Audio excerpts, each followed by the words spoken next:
Hello everyone and welcome to Season of War. My name is Fabian and today we're gonna talk about the new Winter Battlescroll. Without further ado, let's get started. As per usual with the Games Workshop updates, if you want the whole content, you can go on Warhammer Community in the download section and look at the battle profile document. It has the entire battle scroll with a quick summary and all the details. It's a lot of pages. But for today's review, let's jump directly into the changes to the core and advanced rules. And it's very small this time, just a few FAQs and erratas. First one being that deploying terrain is not mandatory. Then we have a change on covering fire. It's an errata, they have reworded it, so it can't be used after using a run ability, so you can't redeploy and covering fire anymore. And finally, a clarification that yes, heroes on faction terrain can be targeted by abilities as long as it's not attacks. So you can target them with spells, rampages, you name it. And finally, a few fixes for the glossary that had wrong definitions has been fixed now. But in general, don't use the glossary to look at rules. Use it to see which rule it refers to in the core rules, like 5.2, and then you go and check in the main rules the full definition. That's gonna save you a lot of troubles. On to the biggest part of this battle scroll. There have been multiple changes to the current season and the battle scroll, including the way the double turn works, as well as the honor guard system. First, for the double turn, if you take the double turn, now your opponent will be the underdog until the end of the game or until he takes a double turn himself. So no more taking a double early to inflict a lot of casualties and then being yourself the underdog because you didn't score a tactic. Now if you take a double, your opponent is the underdog. And the other change is that if you are losing by 6 points or more and take a double, you don't get any penalty. So you are able to pick a tactic, your opponent does not become the underdog. So what these two changes mean is that the early double that was very powerful has been nerfed a bit, making your opponent the underdog for the rest of the game. But the late double that was not possible because you had to drop a tactic and was not able to be used as a catch-up mechanic, now is something that is possible to help you come back in the game. So nerf early in the game and buff late in the game, pretty big change. We'll have to see how that impacts list and the meta in general. The other change that's more specific to this season is a change to Honor Guard. First, there are two more Honor Guard abilities. The first one, Field Sergeant, can be taken only if you have a non-fly infantry hero in a regiment that is not leading the regiment, so one of these foot heroes that can join someone else's regiment. And it's gonna basically give plus 2-inch move to every non-fly infantry unit wholly within 12 of him. So pretty impactful, especially for slow units. I'm sure Fire Slayers are gonna be very happy to have that plus 2-inch move when they only move 4. The other one is called Prize Beast, and that can be taken by a non-unique monster that is not leading a regiment, making him ignore the debuff that you get when you are wounded, as well as +1 hit on all his attacks, including Companion. So most monsters hit on 4s, now they're going to be hitting on 3s for free. And the other change to the Honor Guard system is that now if you have more regiments than your opponent, you can take a second Honor Guard, but it has to be on a unit that is not in the General's regiment. Noting that the first one has to be in the General's regiment. So that's how they are trying to tackle the fact that right now there is no really incentive for going high drops, and being low drop just is the best option. That's why you see so many 2 drops. So at least now if you're higher drops, you get something compensation. We'll have to see if that's enough to compensate the fact that you will not choose who is going first, but it's better than nothing. So with just these 2 changes on the double turn and the way Honor Guard work, that should bring a lot of changes to the meta. It's gonna take some time for things to settle, but that's already a very big change, and that's not counting the changes to the factions that we're gonna start looking now. First, with Order and Cities, there are quite a few changes. The Major on Ogre has seen his ability change, where before it was giving +1 hit for shooting attacks, now it's for every attack coming from human units, so probably a very good unit to have in any human build. And then Talia's abilities has been changed, her once per battle was not very impactful before, now it's giving all the units a 5 upward and +1 to wound, which is going to be a lot more impactful. And finally, and that's something that we're gonna see as a trend in most of the armies, a few heroes now have more options to join other heroes' regiments. And for cities, The Cavalier Marshal, the Marshal with Envoy, as well as the Steam Tank Commander can join an eligible regiment as a free guild veteran. So that's gonna add more options to try to be lower drops, include more of these heroes, as well as potentially work with the new Honor Guard. And for the points, the Hammerers and Executioners each go up 10 points, which was to be expected. They are the most performing units in this army, and there are a lot of points drop across the army, mostly on human units and some of the other less played Duarden units. Next we have Daughters of Cain, and now the Iron Scale can join eligible regiment. And for the points, just a few points drops. A lot of heroes go down 20 to 30 points. Both Kinerai are down 10 points, and the Avatar of Cain goes down another 20 points, meaning he's down now 50 points since the release. Fire Slayers follow the same trend as having more heroes available to join others' regiments. Now, two of the Magmadroth units, the ones that are not priests, so the Runefather and the Rootson, can join a Runefather's regiment, and there are also a few more options for foot heroes to join others' regiments. And for the point changes, most heroes are down a few points, as well as every single unit down 10 points except the shooting units, the Auric Hufguard. For IDK, the Soul Render and Soul Scryer can join another hero's regiment, and they are both also going down in points, as well as the King and the Thralls. For KO, there is a change on the Battle Trade Sky Vessel cover. Now it gives -1 hit for units wholly within 6 for any attack, not just shooting. So pretty big buff for KO. And on top of that, there are also some points drops across the board. A lot of heroes go down, as well as the Gunhauler and the Sky Wardens. Now on to Lumineth. There is an FAQ for the twins for their spell Total Eclipse. It only affects the first unit, not each unit. Also a change on the Light of Eltharion, who can join another's regiment, which hopefully will let him see the table a bit more, since it's a fantastic model, but it's not very good right now. And for the point adjustments, Tech List, the Wind Mage, as well as Sentinels and Wardens go slightly up, and then there are a few points drops as well, with the Stone Mage, Lore Seeker, and the Light of Eltharion, as well as Spirit of the Mountains, Stone Guard, Wind Chargers, and Blade Lords. Next one in the line is Seraphon, and so first they have a change in terms of coherency for the Reaperdactyl and the Pterodons. They both get 2-inch coherency, which is great for the models. And then a pretty big change on Lord Krog. He's right now not very competitive, so in order to boost him, he gets +1 to Unbind and Banish, in addition to its +2 to cast. And his War Scroll spell is changed, the range is increased to 18 inches, and now it's doing straight D3 mortals instead of doing it on a 2-up. We'll have to see if that's enough to make him competitive, but at least that's a step in a good direction.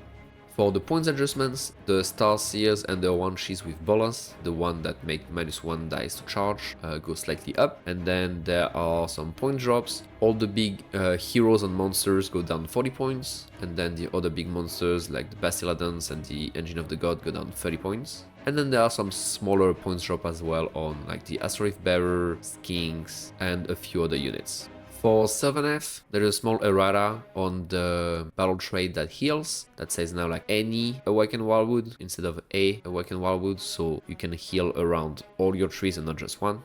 The Arch Revenant can now join another hero's regiment as a Forest Sentinel. Worth noting that she can't get the new Honor Guard though, because she's flying. And then a few point drops, most of the heroes that are not as competitive, so all of them except Alariel, Warsong, Darthanos and Defu all get down a few points. And then for the units, the Dryads are down, the new Warcry Warband, as well as the Spite Revenants, who are now very cheap. And last but not least for Order, the Stormcast Eternals are pretty dominating the meta right now, so let's see what they get. Ionis gets the Ruination Chamber keyword, and there is also a clarification on Ruination Chamber. It does work on abilities that are out of phase, like in deployment. A bunch of foot heroes, I'm not gonna name all of them, are now able to join other heroes' regiments. And there is a confirmation on the base size for the long strike. Only the champion has a 40mm base. So if you have a reinforced unit, you have 1 round base and 5 oval bases. And for the points adjustments, it's not too bad considering how good Stormcasts are right now. Only both variants of Vanguard Paladors and the long strikes go up 20 points and Grief Hounds go up 10 points. No change on the big dragons or anything else really. And then there are a lot of point drops on other units. All the new units that were released recently, so Iridan and Taunus and their generic version go down 30 to 40 points. A lot of food heroes are down also in points. And then for the units, all the Dracothian, Castigators, the new Stormstrike Paladors are down 20 points. And a few other units are also down 10 points. So for Stormcast, the units that went up in points were not spammed because they were already quite expensive, so it's gonna have a pretty minimum impact on their lists. They might have to drop one unit of Gryph-hounds, but expect to still see them predominating. And now that we're done with Order, we can jump onto Chaos, and first the Beast of Chaos. They've also been pretty good, especially the list with 80 Bestigors, so we'll have to see if that's addressed. But first, Beast Lord and Dumbull can join other heroes' regiments, and they can join any other hero. Like now, every hero can take them. And for the point adjustments, the units that were played the most and that were the most successful all go up 10 points. So that's the Great Brush Shaman, the Bestigors, and the Centigors. So it means that the classic Metalist is gonna go up like 100 and something points. And then there are some point drops on the Dumbull and Bulgors, as well as all the monsters and some other units. Very small nerf, all in all. Beasts still won't be popular, but they will be very strong when played with the right list and in the good hands. And next we have Khorne, and they see a change in the battle traits. Now the limitation on blood type abilities is once per phase instead of once per turn, meaning that you can auto-unbind a spell in the hero phase and then still use Murderous in the movement phase, for instance. In terms of heroes being able to join other heroes' regiments, the Bloodthirster of Untitled Fury and Insensate Rage can join the regiment of the Wrath of Khorne Bloodthirster. So if you want to do a Bloodthirster heavy list, you are able to combine them slightly and lower your drops. The Mighty Lord of Khorne and Karanak can take each other in their own regiment. And then finally there are a few points drops. All the less popular heroes are down 10 to 20 points. And for the units, both variants of Crushers, Blood Crushers and Skull Crushers are down 20 to 30 points. The Korgorath also goes down, as well as the Wrathmongers. Next we have the first real nerf of the Battlescroll with the Disciples of Tzeentch. So first, a small change on the way the Destiny dice work. Before, they were ignoring modifiers from friendly abilities, meaning that you didn't have the -1 from Magical Intervention, for instance. Now you are only ignoring positive modifiers from friendly abilities. Negative will still apply. So if you use Destiny dice to Magical Intervention, you will still have the -1. So a double 6 will only make an 11. So small nerf on this battle trait, and then on the points, a lot of points high. Both chickens go up 20 points, as well as both variants of horrors, and the flamers and skyfarers all go up 10 points. So most competitive Tzeentch lists go up 150 to 200 points. They will remove probably the tech that each list was able to bring, and they will have to focus only on the essential. Don't get fooled though, Tzeentch will still be pretty strong, just a bit less dominating. And there are also a few points drops here and there. The Fate Skimmer on Chariot, the Orgoid Thaumaturge, and the Magister go down 10 to 30 points. Both Screamers and Carrick go down 10 points. For cheap units, it's pretty nice. And finally, the Chariot, the Enlightened Disc, as well as the Exited Flamer go down 20 points. Worth noting that the Zengor build is pretty much unaffected by this nerf, because even though some of their units go up, the Enlightened going down 20 points really help balance things off. So if you were playing that build before, it's pretty much unchanged. Only the Horrors build got nerfed, which is probably better for the internal balance of the index. Next, onto Slanesh, and a surprising nice little buff with Euphoric Killer, giving now crit 2 hits also on companions. So it's gonna be better on the cavalry as well as the chariots. And then a few points drops there as well. Half the heroes go down, up to 50 points for some of the unplayed heroes. And then for the units, Demonettes, Painbringers, Seeker, Chariot, and Slangors all go down 10 points. On to Nurgle, and there are a few changes there. The first one is on the disease keyword. It can be given to faction terrain or manifestations anymore. The spell Fleshy Abundance now is a choice between healing D3 or giving the unit -1 to be wounded, which is much better because there are a lot of scenarios where you prefer to have the debuff rather than healing 1 wound. And both units of flies also get the 2-hinge coherency. On top of that, some points drops. Few of the heroes are down 20 points, and the Beast of Nurgle is down 10. For Skaven, we actually see some changes on some of the War Scrolls. Lord Screech Vermin King, who becomes a wizard level 2, which is pretty nice. And both the Plague Furnace and the Screaming Bell see their Warsphere abilities change to a range of 13 instead of 6 inches, which should make them a bit more playable. And finally, a few of the Warlock heroes can join another hero's regiment.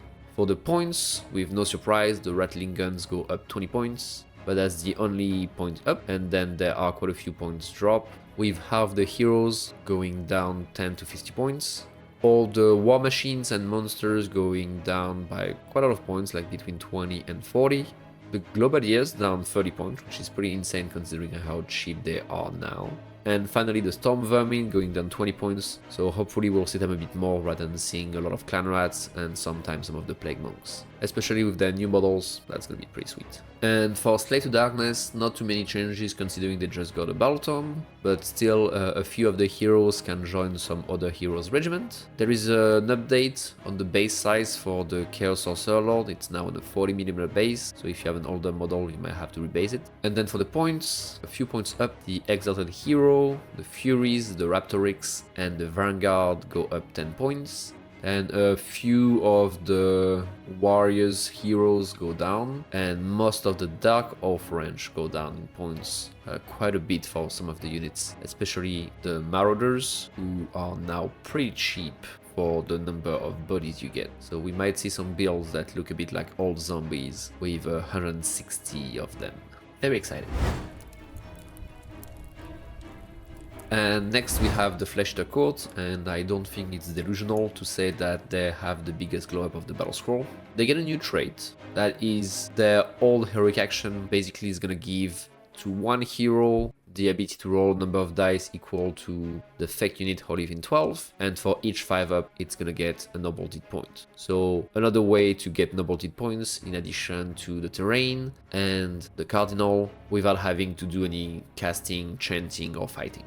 That should help Fek to maximize the points on all their heroes. The other change is on Grand Justice Gormain. First, for his ability, if he rolls the 3 up, he gets a noble deed point in addition to picking one of 3 very impactful effects. So you still need to roll that 3 up, but now you get even more when you do so. And the other thing for him is that he can now join another hero's regiment, meaning that it won't cost you a drop to include him, so we're probably gonna see a bit more of him in lists.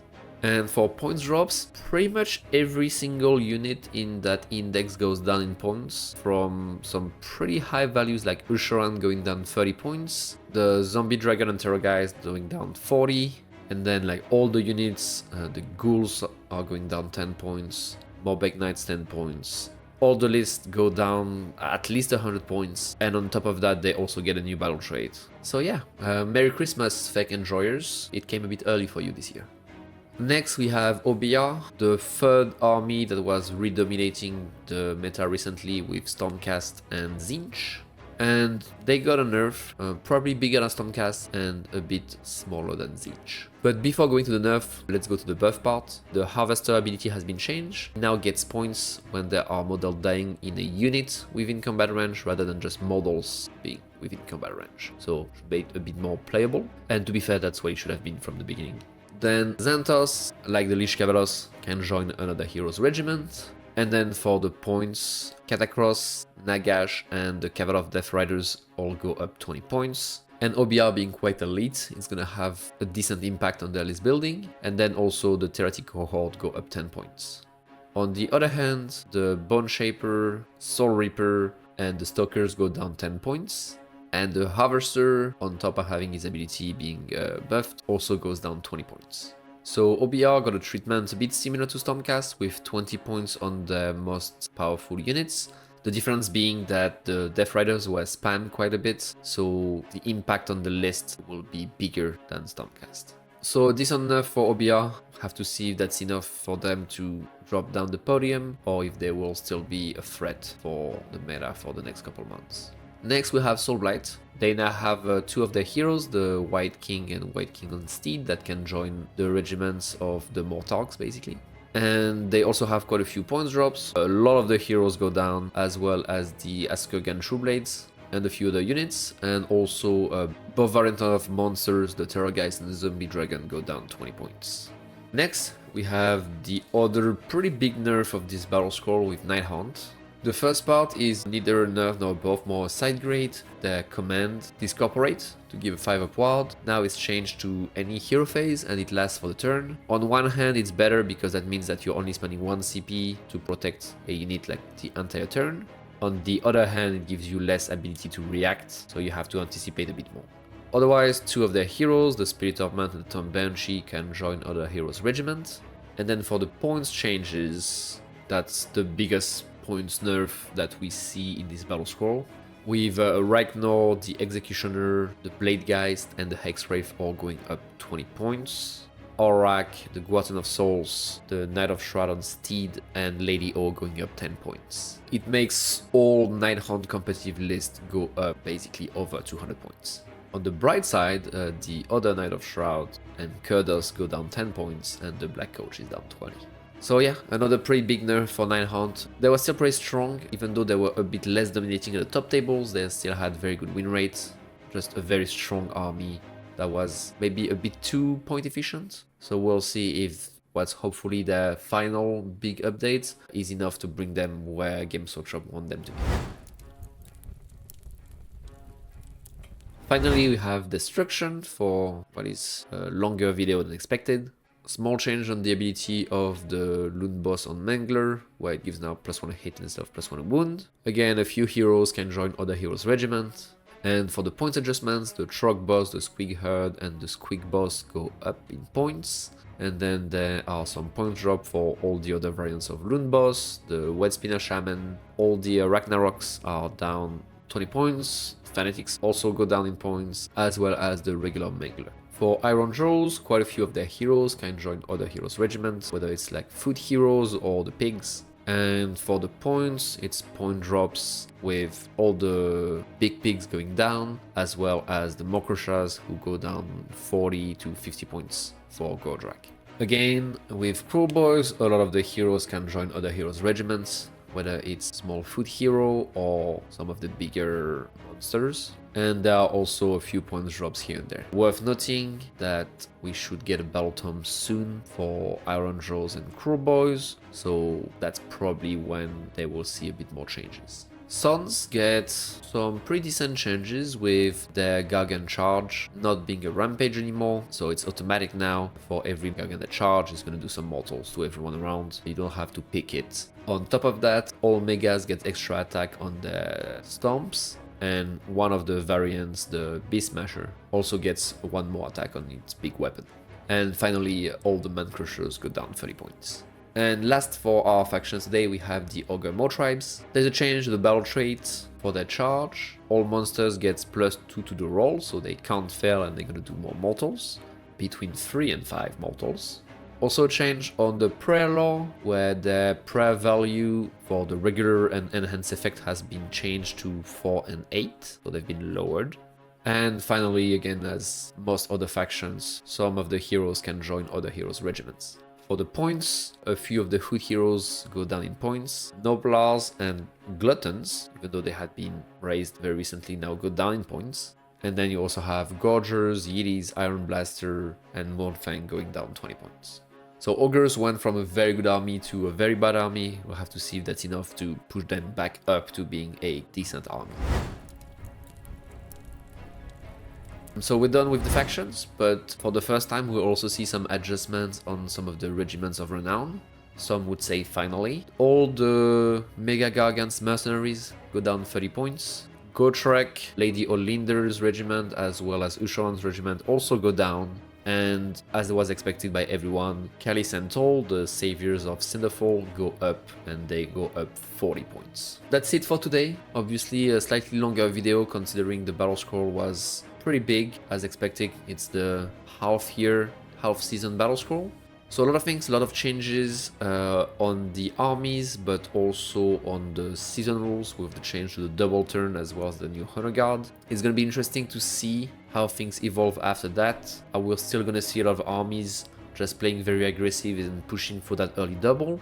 Or is that change enough to push for a different style of gameplay. In addition, we saw some nerfs to the top 3 army of the meta right now, and some buff to some others, as well as a lot of changes on like list building, with a lot of heroes now being able to be included in other regiments. So like with all of that, it's a bit hard to predict what the meta is going to look like in the next couple of weeks and months, but that's for sure exciting.